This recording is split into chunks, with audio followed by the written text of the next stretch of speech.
Hello students, welcome back to GRD classes. In today's lecture, we will continue with oscillation, that is chapter number 14 of class 11th. तो इससे related हम आज जो topic discuss करेंगे that is periodic motion. तो periodic motion क्या होता है? तो आप सभी जानते हैं पीरियोडिक मोशन उस मोशन को कहते हैं जिसके अंदर कोई भी बॉडी किसी भी रेगुलर इंटरवल ऑफ टाइम के बाद क्या करती है, अपने मोशन को रिपीट करती है।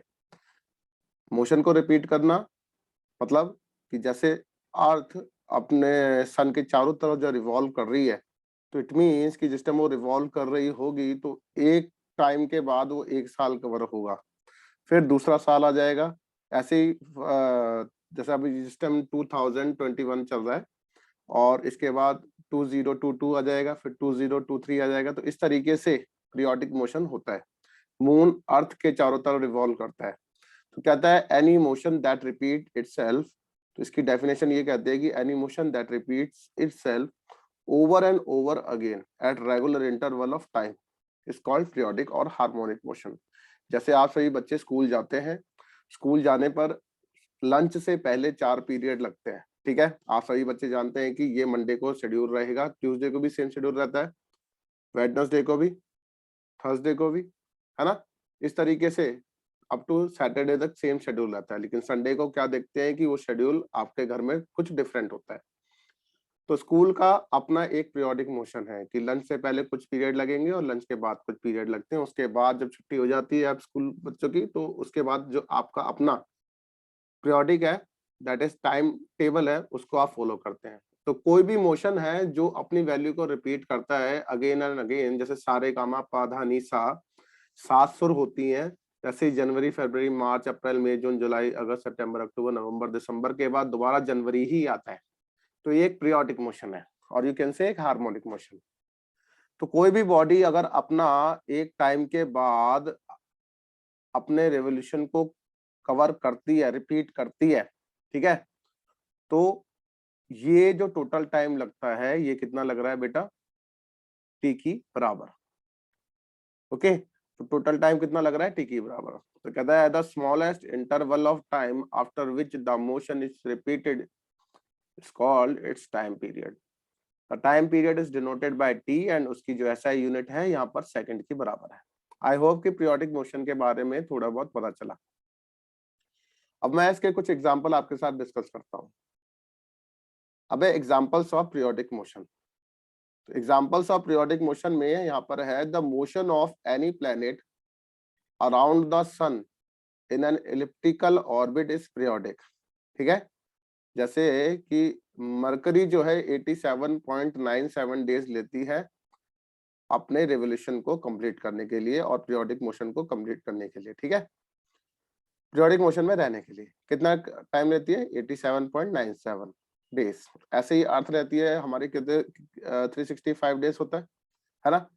तो सेकंड पॉइंट कहता है कि the motion of moon around the earth. The motion of the moon around the earth, ये भी आपको समझ में आ जाता है वो कैसा है? पीरियोडिक मोशन है और आपको पता है 27.3 डेज में वो अपना टाइम को कवर करती है, ठीक है ना। टाइम पीरियड लेती है 27.3 days. The motion of Halley's comet around the sun is periodic, ठीक है। हर 76 ईयर्स के बाद वो अपीयर होता है, ठीक है। The motion of hands of a clock is periodic. The heart beat of human being are periodic. जो आपकी दिल की धड़कन है वो भी कैसी है? एक पीरियोडिक मोशन कर रही है। तो पीरियोडिक टाइम जो होता है वो अबाउट 0.8 सेकंड होता है फॉर अ नॉर्मल पर्सन के लिए। तो ये कुछ एग्जांपल्स हैं पीरियोडिक मोशन के।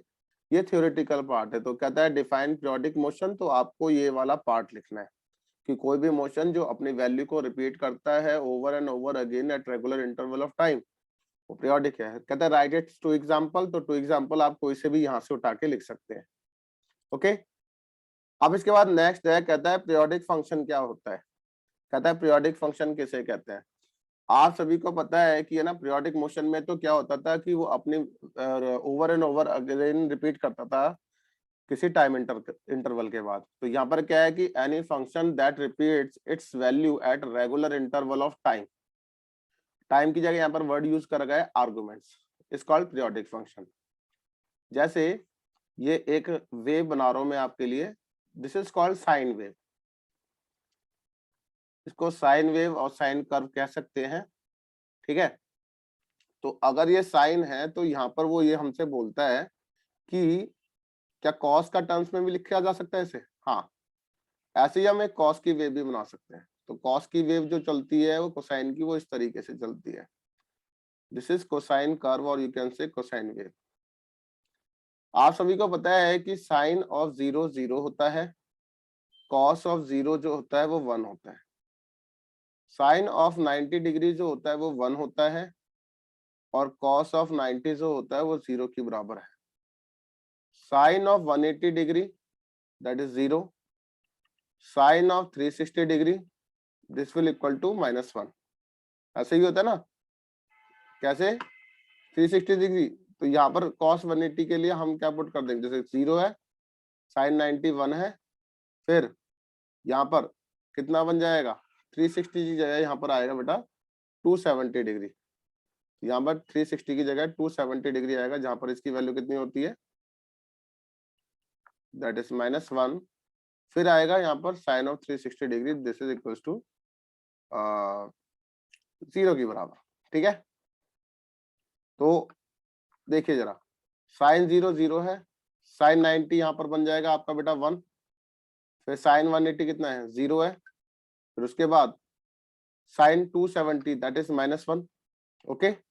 फिर साइन 360 पर यहाँ पर दोबारा 0 हो गया, तो 0 1 0 -1। फिर जैसे ही sine of 450, sine of 540, sine of 630, sine of 720, sine of 810, sine of 900, ठीक है ना। ऐसे चलेगा, तो ऐसे चलेगा, ये करेगा 0, फिर इसके बाद कितना आ जाएगा 1 0 -1, फिर 0, फिर कितना दोबारा दैट इज 1, ऐसे करते चले जाएंगे।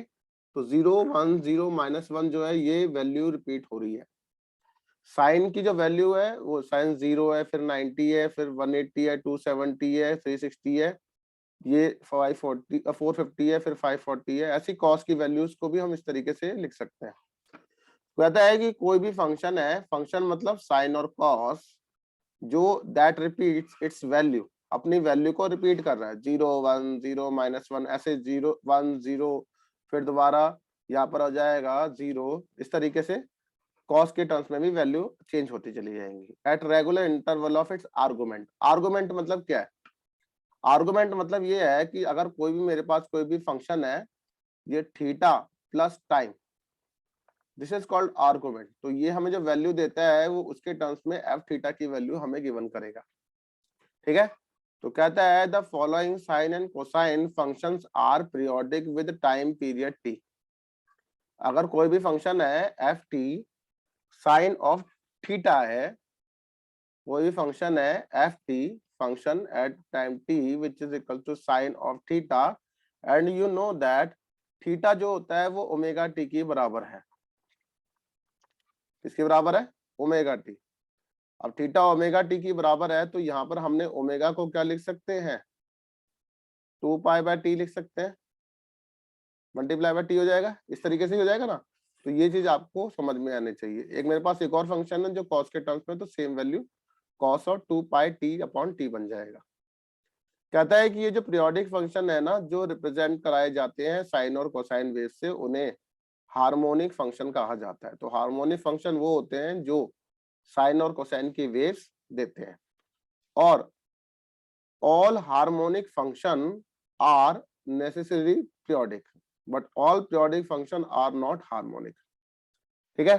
तो एक नॉन हार्मोनिक होते हैं, नॉन हार्मोनिक में मतलब किस तरीके की वेव्स होती हैं, मैं आपको दिखा देता हूँ जरा। ये अगर हार्मोनिक फंक्शन होगा तो इट मींस आपको पता चल जाएगा कि वो वेव या तो इस तरीके से चल रही होगी, या तो वो वेव इस तरीके से चल रही होगी, साइन और कोसाइन, ठीक है ना। ये साइन है और ये बेटा कोसाइन है। और नॉन हार्मोनिक के केस में बेटा वो वेव जो है वो इस तरीके से चल रही जा रही है। पीरियोडिक तो है 0 टाइम पीरियड टी, फिर 2t, फिर 3t, फिर 4t, फिर 5t, ऐसे सो ऑन। और ये वैल्यू जो होती है पीरियोडिक तो है, बट ये साइन और कोसाइन के कर्व नहीं है। तो जो साइन और कोसाइन के कर्व नहीं है, तो दैट मींस ये वाला पार्ट क्या हो जाएगा इसका, नॉन हार्मोनिक हो जाएगा। और ये वाले जो पार्ट है, ये जो कर्व्स है, this is called harmonic curve, ठीक है ना। तो ये है हार्मोनिक और नॉन हार्मोनिक, ठीक है। तो आई होप कि ये पीरियोडिक फंक्शन आपको क्लियर होता है। इसके बाद एक छोटी छोटी डेफिनेशंस हैं, that is oscillatory motion. Periodic motion में हमने पढ़ा कि है ना, वैल्यू जो है रिपीट करती है अगेन एंड अगेन, ठीक है। लेकिन यहाँ पर क्या कर रहे हैं कि कोई भी motion back and fourth repeatedly about a fixed point called mean position, उसे हमने क्या बोल दिया, दैट इज ऑसिलेटरी मोशन, और you can say vibrational motion. तो वाइब्रेशनल मोशन और ऑसिलेटरी मोशन में यही सीन है कि आपको पीरियोडिक, अब पीरियोडिक का मतलब पता होना चाहिए। पीरियोडिक मतलब अगर आपको पता है, और उसके बाद अगर आपको ऑसिलेटरी का मतलब पता है, तो आप इसके बारे में लिख सकते हैं। तो पीरियोडिक मोशन, ऑसिलेटरी मोशन में अब देखिए क्या होगा। कहता है कि अगर मैं, एक बॉब है इस तरीके से, ये थ्रेड है, और इसको मैंने एक, ये बॉडी जिसका मास m है, इस तरीके से मैंने इस पोजीशन को बोला है मीन पोजीशन, ठीक है। और ये एज अ पेंडुलम की तरह हमने इसको ट्रीट किया है। तो ये मास को मैंने इस तरीके से सस्पेंडेड किया गया है, और ये यहाँ से यहाँ तक की कुछ डिस्प्लेसमेंट देता है, ये थीटा है। तो इस पोजीशन से जिस टाइम बॉडी इस तरफ गिरेगी, तो ये बॉडी यहाँ जाएगी इस डायरेक्शन में, फिर दोबारा इस तरीके से आएगी। तो एक टाइम के बाद इसकी अंदर कुछ ऑसिलेशंस होंगी, और दोबारा ये मीन पोजीशन पर आके सेट हो जाएगा, ठीक है। आपने देखा होगा कि है ना, एक कोई भी पेंडुलम होता है, आपने घंटाघर गए होंगे, आप आपके हर एक जिधर आप रहते हैं, तो उसके आस पड़ोस में कोई ना कोई एक घंटाघर की पोजीशन है। तो वहां पर एक सिंपल पेंडुलम, उसके जैसे ही 1 आवर कंप्लीट होता है, तो एक इस तरीके से पेंडुलम की तरह एक स्विंगिंग मोशन होता है, ठीक है ना। तो उसको बोला जाता है दैट इज ऑसिलेटरी मोशन। तो एक एग्जांपल लिख सकते हैं आप इसके बारे में। कहता है कि the swinging motion of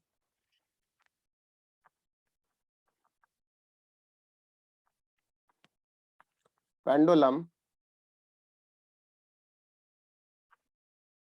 of a wall clock,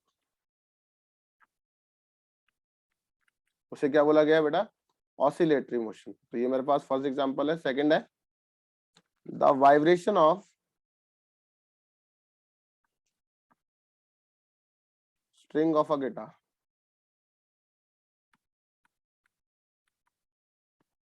third है द ऑसिलेशन ऑफ मास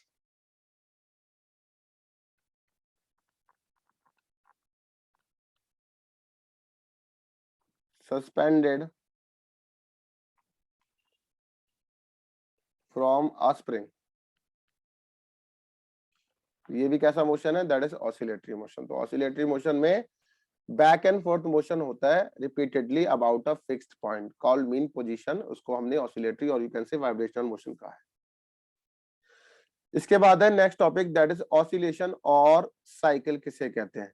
कहता है कि ये ना, one complete back and forth motion of a particle is called the cycle और यू कैन से वाइब्रेशन और ऑसिलेशन। एक बॉडी यहाँ से सबसे पहले मीन पोजीशन से कहाँ तक गई, यहाँ तक गई, फिर इस तरीके से आती है, फिर बेटा वो दोबारा मेन पोजीशन पर आ जाती है। तो दिस इज कॉल्ड ऑसिलेशन और यू कैन से साइकिल, एक साइकिल कंप्लीट होती है। इसके बाद कहता है डिस्प्लेसमेंट क्या कहता है, कहता है it is the distance of the oscillating particle from the mean position at any instant, it is denoted bye x. तो पार्टिकल अगर मान लिया जाए अभी यहाँ पर है, इसका बॉडी का मास m है, और ये एक मास इसके थ्रेड के साथ इस तरीके से सस्पेंड किया गया है। तो ये अगर किसी टाइम पर यहाँ पहुंच जाता था, लेट अस सपोज ए से लेकर बी पोजीशन तक, तो यहाँ से यहाँ तक की जो डिस्प्लेसमेंट हुई है, let it B x. Okay, तो ऑसिलेशन भी क्लियर होना चाहिए, डिस्प्लेसमेंट भी। अब इसके बाद नेक्स्ट है दैट इज एम्पलीट्यूड। तो कहता है कि ये जो थ्रेड है ना, एम्पलीट्यूड ए, अगर मान लिया जाए वेव इस तरीके से मोशन कर रही है, तो यहाँ पर डिस्प्लेसमेंट जो होगी यहाँ से यहाँ तक, वन वेवलेंथ को डिस्प्लेसमेंट वाई बोला गया है, और एम्पलीट्यूड को दैट इज ए बोला गया है। क्लियर, जितना उसका पीक आता है। The maximum displacement of the oscillating particle on either side of its mean position is called its amplitude, और 10 प्लस से माइनस से, मतलब अगर मान लिया जाए इस तरीके से कोई पेंडुलम है और इस थ्रेड को मैंने, इस लेंथ को मैंने ए मान लिया, तो ये यहाँ से लेकर मैं अगर यहाँ तक दिखाता हूँ आपको, तो पार्टिकल यहाँ से यहाँ तक मैक्सिमम यहाँ तक जा सकता है ना। थोड़ा सा इसको ज्यादा बन गया ये इस तरीके से जा सकता है, यहाँ तक पहुंच सकता है maximum. Maximum displacement that is a की बराबर है। क्लियर? 90 डिग्री पर हो जाएगा, ऐसे ही इस डायरेक्शन में बन जाएगा। तो ये जो बना रहे हैं मैक्सिमम एम्पलीट्यूड बना रहे हैं। Okay, the next one is time period. Time period क्या होता है? It is the time taken by the particle to complete one oscillation about its mean position, it is denoted by T. तो time period जो है, जैसे यहाँ से लेकर यहाँ तक का जो डिस्टेंस ट्रेवल किया है, डिस्प्लेसमेंट जो हुई है, तो यहाँ से यहाँ तक जो टाइम लगा है, दिस इज कॉल्ड टी। तो अगर मैं इसको यहाँ पर शो करूं आपके लिए, तो पार्टिकल जो है इस तरीके से चल रहा है और ये यहाँ से चला है, इस तरीके से इसका मोशन हो रहा है। तो ये है 0, ये है टोटल टाइम पीरियड टी, और यहाँ पे जो टाइम पीरियड होगा that will be equal to t/2। यहाँ पर जो होगा दिस इज t/4, और यहाँ पर जो होगा दैट इज 3t/4। ओके, तो ये जो है टाइम पीरियड होता है। तो टोटल टाइम पीरियड 0 से लेकर t तक का जो होगा this is called time period से शो होगा। फ्रीक्वेंसी जो होता है, कहते हैं the number of oscillation completed per second by a particle about its mean position, it is denoted by frequency nu and it equals to the reciprocal of the time period. Thus frequency होता है 1 time की बराबर। ये भी आपने छोटी classes में पढ़ रखा है। तो हार्ट्स में इसको कैलकुलेट किया जाता है, और 1 हार्ट्स जो है 1 ऑसिलेशन पर सेकंड के बराबर है, दैट इज 1 पर सेकंड। एंगुलर फ्रीक्वेंसी है वो है ओमेगा। अगर कोई पार्टिकल इस तरीके से अपने मोशन को ट्रेवल कर रहा है, तो उसके पास कुछ ना कुछ एंगुलर वेलोसिटी भी होगी, दैट इज ओमेगा। ओमेगा यहाँ से यहाँ तक का टाइम पीरियड लग रहा है टी। तो यू नो दैट कि वेलोसिटी जो होता है वो डिस्प्लेसमेंट अपॉन टाइम होता है। तो ये वेलोसिटी कन्वर्ट हो जाती है इस मोशन में, that is omega angular frequency, और you can say angular velocity. तो डिस्प्लेसमेंट एक्स जो होती है वो एंगुलर डिस्प्लेसमेंट बन जाती है थीटा, और टाइम हो जाता है टी। तो यहाँ पर थीटा जो है यहाँ से यहाँ तक का 0 से 2 पाई है, तो थीटा की वैल्यू 2 पाई हम पुट कर देते हैं, और टोटल टाइम पीरियड जो लगता है वो बेटा कैपिटल टी की बराबर है। तो you can write 2 pi by T. Okay, तो जो फॉर्मूला हमने यहाँ पर लिखा हुआ है, रेडियन पर सेकंड इसकी यूनिट होती है। हमने चैप्टर 4 में भी इसके बारे में काफी डिस्कशन किया था। फेज क्या होता है? The phase of the vibrating particle at any instant gives the state of the particle as regards its position and the direction of the motion at that instant. It is denoted by phi. कोई भी particle अगर इस तरीके से circular motion में है, तो किसी टाइम टी के बाद अगर पार्टिकल पी पोजीशन पर है, तो उसका एक रेफरेंस पॉइंट है जो उसके साथ साथ चल रहा है, उसकी परछाई, उसकी शेडो। अगर पी ने ओ तक जो इसका रेडियस है, let it B capital A, अगर ये एंगल यहाँ पे थीटा बनाता है, तो एक्स एक्सिस से इसकी जो शेडो है वो कितने पर है? Let it be phi phase पर है। तो दिस इज कॉल्ड फेज। ठीक है, कोई भी पार्टिकल अगर इस तरीके से एंगुलर वेलोसिटी ओमेगा से रिवॉल्व कर रहा है एंटी क्लॉकवाइज डायरेक्शन में, तो उसका जो फेज होगा वो एक्चुअल पार्टिकल का जो रेफरेंस पॉइंट है दैट इज पी डैश, वो एक्स एक्सिस से कितने एंगल पर है, तो हमने उसको क्या बोल दिया? That is phase phi. Initial phase और इपोच कहता है कि the phase of a vibrating particle corresponding to time t equals to 0 is called initial phase. मतलब जब पार्टिकल इस तरीके से चल रहा होगा, तो मैंने बोल दिया t इक्वल्स टू 0 सेकेंड्स पर पार्टिकल इस पोजीशन पर है, रेफरेंस पॉइंट, और रियलिटी में पार्टिकल जो था वो यहाँ था।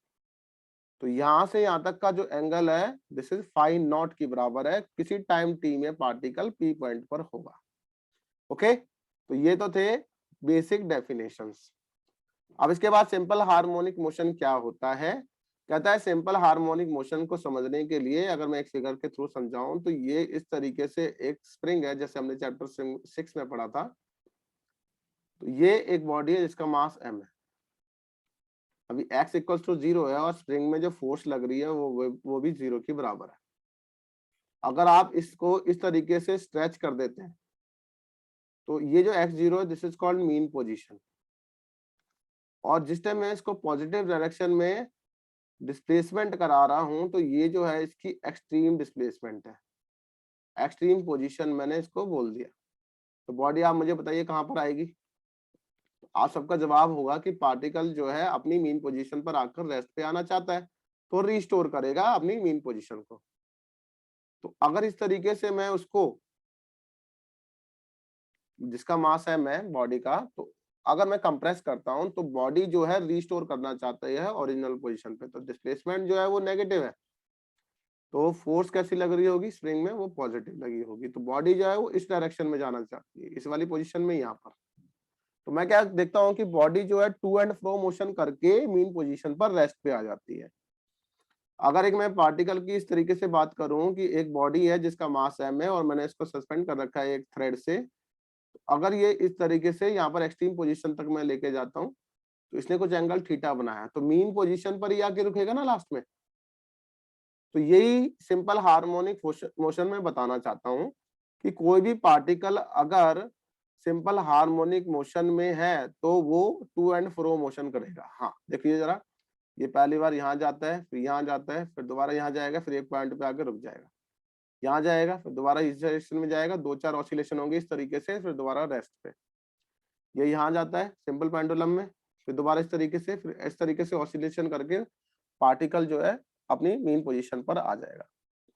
तो कहता है कि कोई भी पार्टिकल अपनी टू एंड फ्रो मोशन करता है about a mean position under the action of a restoring force which is directly proportional to the displacement from the mean position and is always directed towards the mean position. Okay, अगर displacement मान लिया जाए यहाँ से यहाँ तक कि x हुई है, यहाँ से यहाँ तक कि x डिस्प्लेसमेंट हुई है, तो फोर्स जो है रिस्टोरिंग फोर्स वो डायरेक्टली प्रोपोर्शनल है डिस्प्लेसमेंट के। तो डायरेक्टली का साइन हट जाएगा और you can write minus of के एक्स। के जो है वो स्प्रिंग कांस्टेंट है, माइनस साइन ये बताता है कि है ना बॉडी जो है रिस्टोर कर रही है ओरिजिनल पोजीशन को। के इज पॉजिटिव कांस्टेंट है कॉल्ड फोर्स कांस्टेंट, और इसे स्प्रिंग फैक्टर कह दिया जाता है। रिस्टोरिंग फोर्स जो प्रोड्यूस हुई है पर unit displacement. Negative sign show कर रहा है कि restoring force always act in the opposite direction of the displacement. तो यही हमारी क्या डिफाइन करती है, that is simple harmonic motion. तो आई होप कि आज की क्लास में हमने जितने भी यहाँ पर डेफिनेशंस क्लियर करी हैं, ये हमारा इंट्रोडक्शन पार्ट है ऑसिलेशन का, तो रिक्वेस्ट है एक बार फिर से इनकी डेफिनेशन को लिख लिख कर याद करिए। Thank you very much.